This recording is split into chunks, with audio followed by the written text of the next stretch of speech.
I read this amazing newspaper account 3 times before its fact content floated up out of the pro-administrator slant.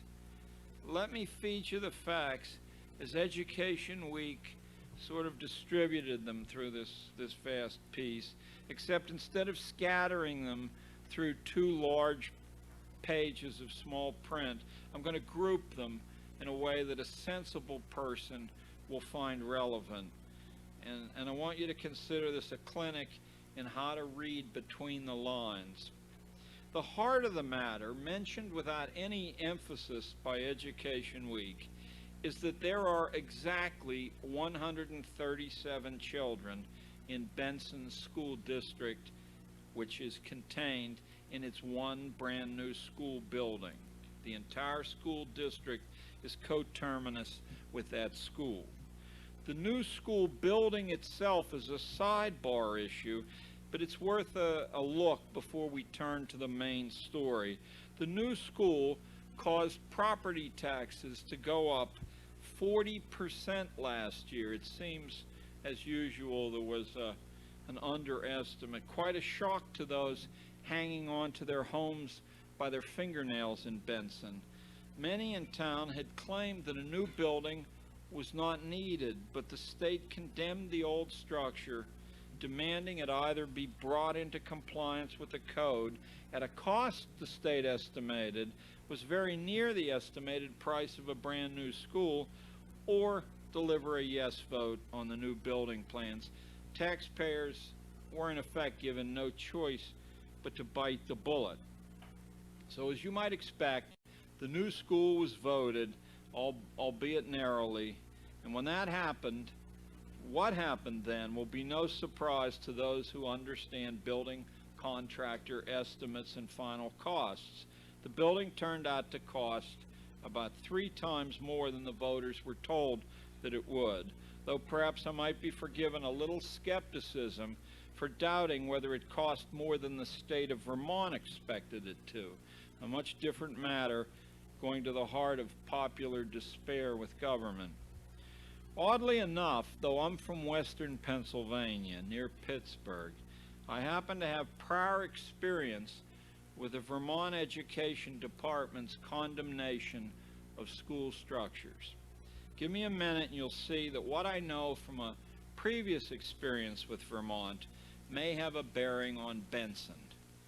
Northeast of Benson, about 3 hours away, is the town of Walden, Vermont, where 4 one-room schoolhouses were condemned a few years ago, about 3 years ago.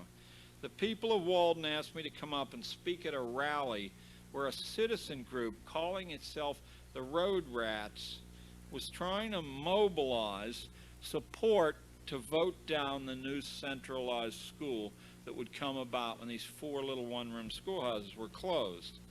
The Road Rats had already won such a vote once before, temporarily beating back the project, but now Montpelier had condemned the traditional structures, and all estimates, does this sound familiar, to bring them up to code were close enough to the price of a new school that it looked like the resistors would not have heart to fight any longer for the old ones.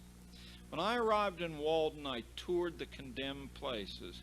They were handsome, honest little buildings, very attractive, sound as a dollar, solid, termite-free, filled with light and honest details from the last century, much, much more spacious than a typical classroom, much prettier, and every single kid in every one of the schools and their families loved being there.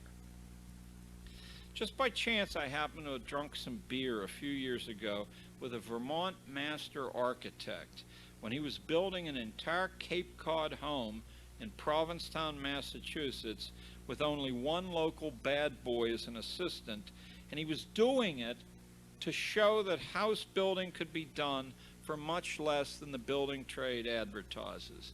In the parking lot of the Captain Lysander Inn there, he put up a lovely, interesting house in 6 weeks, 42 days, one assistant, for a cost of $45,000, including all the materials and his fee. So I called him from Walden, and the architect agreed to drive over, look at the Walden schools, and give an estimate what it would cost to bring them into compliance with the building code.